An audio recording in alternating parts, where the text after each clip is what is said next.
Bonjour tout le monde, nouvelle vidéo où nous sommes le 23 mai et Final Cut Pro est enfin sorti sur l'iPad. Alors malheureusement il faut un peu ruser pour l'installer parce que si je me rends sur l'App Store et que je lui propose de me trouver Final Cut Pro, dans un premier temps il trouve rien du tout. D'abord il patauge un petit peu pour me découvrir l'application. Et finalement, quand il arrive enfin à trouver quelque chose, il ne me propose pas du tout Final Cut Pro. Regardez, voilà, il me propose Adobe, iMovie, ce genre de choses. Donc voilà, ça n'a pas l'air de fonctionner directement dans l'App Store. Donc il faut un peu ruser, il faut se rendre dans Safari, et dans Safari, il faut simplement écrire Final Cut Pro iPad App Store. Et dans les résultats, vous avez un résultat en anglais qui vous envoie directement sur votre App Store dans votre langue et dans votre pays. Et grâce à ça, on arrive à contourner ce petit problème, ce petit bug.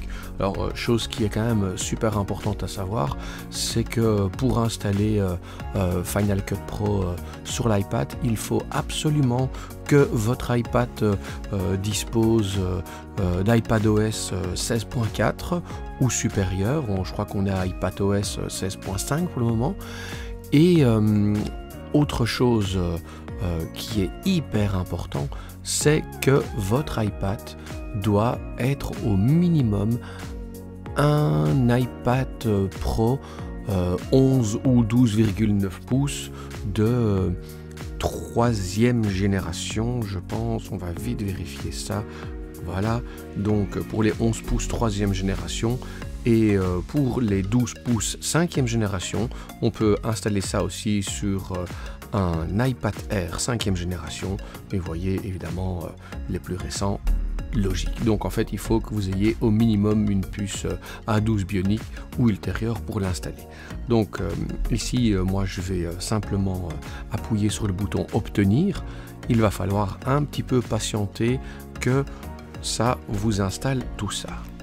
Donc ça c'est un petit peu logique, le temps de télécharger. Dès que c'est téléchargé, je reviens vers vous.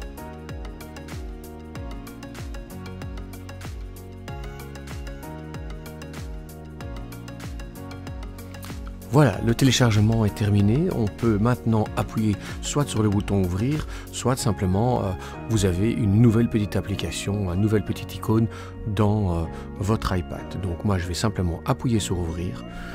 Et il va me charger.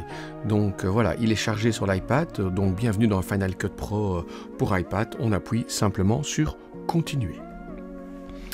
Il vous propose différentes solutions. Donc il vous dit que c'est pour faire de la création vidéo professionnelle. C'est gratuit pendant un mois, soumis à un contrat de licence de logiciel. Et vous voyez que après l'essai d'un mois, on peut soit passer à un essai mensuel, c'est-à-dire 4,99 € par mois, soit à un essai annuel, 49 € pour un an. Donc moi je vais passer sur la version gratuite, mais je vais quand même devoir prendre un essai mensuel. Je devrais simplement pas oublier de me désabonner pour éviter d'avoir les 4,99 € qui sont chaque fois débités soit de votre compte, parce que vous avez alimenté votre compte avec des cartes iTunes. Moi c'est ce que je fais, je préfère que de mettre une carte de banque, parce qu'en mettant une carte de banque, évidemment, si vous oubliez, vous ne le voyez pas, qu'au fur et à mesure ça part. En remplissant avec une carte, quand c'est à zéro, c'est à zéro. J'appuie sur essai mensuel. Voilà, il le prend en charge, donc je serai ici à partir d'aujourd'hui, c'est gratuit pendant un mois. À partir du 23 juin 2023, je serai facturé 4,99 € par mois. C'est sans engagement, je peux résilier à tout moment dans Réglages, dans Identifiant Apple, au moins un jour avant chaque date de renouvellement. Sinon, l'abonnement se renouvelle automatiquement jusqu'à la résiliation. J'appuie 2 fois pour confirmer. Il me charge tout ça. Dans ce là, vous avez en arrière-plan, votre achat vient d'être effectué, vous recevrez un email de confirmation évidemment. Alors, démarrer l'édition avec un projet démo. Donc, il vous propose de faire un projet démo ou soit d'y revenir plus tard. Ben, moi, je pense que je vais quand même le télécharger, le projet démo. Ça peut être intéressant. Donc, c'est dans la timeline, c'est 17 vidéos. Ben, ça nous permet en fait d'avoir certains plans et de directement commencer comme ça. Alors, ça a un gros avantage pour quand même découvrir et avoir des belles images si on n'en a pas sous la main. Mais gros inconvénient, ben, il va vous installer ça sur votre iPad. Donc sur l'iPad Pro, il faut quand même partir du principe que si on n'a pas minimum 512 Go ou carrément 1 Tera, ben, ça va devenir compliqué.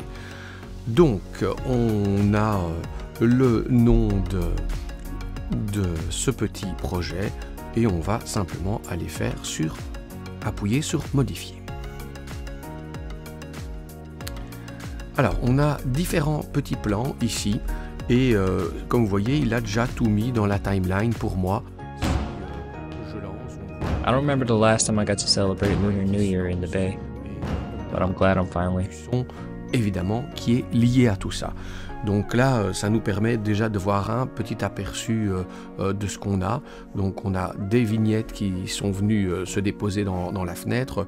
On voit qu'on peut, si on veut, modifier certaines choses, évidemment, à votre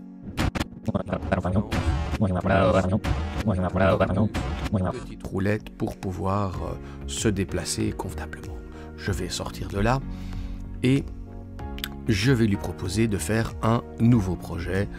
On va le nommer, et je vais le nommer test simplement. Ensuite, il me propose le format. Je vais aller voir dans personnaliser ce qu'il me propose. Voilà, je pense que là, ça devrait aller. Je vais faire continuer. J'ai la possibilité d'importer pour mon nouveau projet, soit depuis l'application photo, soit je peux enregistrer avec mon appareil photo, je peux démarrer un nouveau projet vierge, mais ici aussi, je peux importer depuis fichier. Alors moi, j'ai connecté à ma tablette un disque dur en SSD en externe, et je vais pouvoir aller rechercher comme ça des éléments que j'ai besoin. Donc je vais aller reprendre la petite vidéo d'intro que j'avais filmée sur Final Cut et je vais ouvrir. Donc il va m'importer tout ça et il m'a importé, évidemment ici moi je n'ai que un morceau, il m'a importé la vidéo directement dans mon chutier qui est là. Je peux venir la déposer directement dans ma timeline. Je la décroche, je la dépose. Alors, petite chose qui est un petit peu dommage quand on a l'habitude de travailler sur Final Cut sur le Mac, c'est que ici dans cette version sur l'iPad, on ne peut absolument pas détacher l'audio de la vidéo. Donc ça c'est quand même quelque chose d'assez dommageable, mais voilà, il faut savoir que c'est comme ça, on n'a pas vraiment le choix et on ne sait rien y faire en fait. Par contre, on a des petites fonctionnalités comme ça pour pouvoir voir exactement où on en est dans sa vidéo. Voilà. Tout le monde à la fin de la vidéo, si on le désire, hop, je vais directement à la fin et je pourrais de cette manière vous abonner par la suite. Merci à vous. Besoin. Voilà, donc je vous ferai sans doute une vidéo un peu plus en détail de tout ça très prochainement.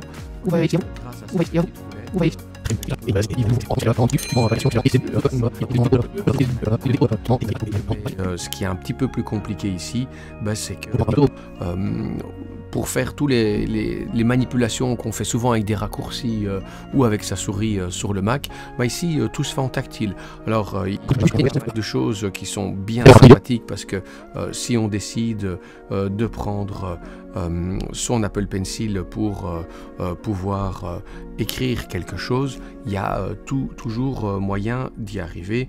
Il faut juste que je trouve évidemment où ça se trouve, parce que là, je découvre à l'instant, en même temps que vous, ce genre de choses. Donc on a bien les transitions, les effets, les titres, les arrière-plans, les objets à insérer, les bandes son, ça sans problème.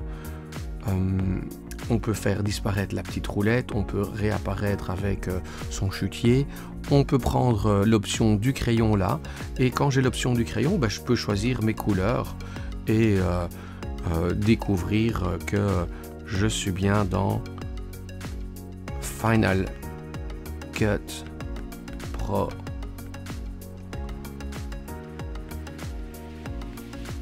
iPad. Si je suis satisfait, j'y vais, je vais faire juste un petit coup de gomme parce que là j'ai exagéré et j'appuie sur OK et en fait ça devient un petit dessin en direct. Si je... Bonjour tout le monde, Apple a fait une annonce ce mardi.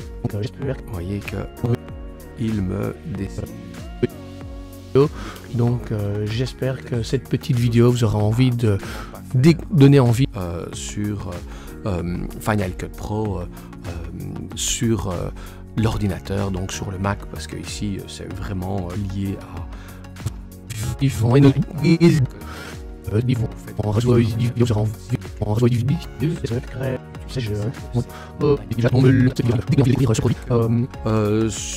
cette petite vidéo vous aura permis déjà d'un petit peu voir comment fonctionne dans les grandes lignes cette nouvelle application. Alors je pense que elle va être très intéressante, mais ça a l'air de un iMovie amélioré. Je pense aussi que ça retire certaines fonctionnalités qu'on avait la possibilité d'avoir dans Final Cut. Par exemple, ici, je peux réexporter dans Final Cut, mais je ne peux pas faire le contraire. Ça ne peut pas venir de Final Cut vers mon iPad. Tout est enregistré en local sur ma tablette. Ça aurait été intéressant, j'espère, dans les prochaines mises à jour. Ils permettront d'enregistrer votre projet simplement sur le disque dur externe. Ça sera quand même plus pratique, et surtout si vous travaillez avec des films en haute résolution en 4K qui vont quand même manger énormément de place sur votre tablette. Donc voilà, il y a des points positifs et des points négatifs.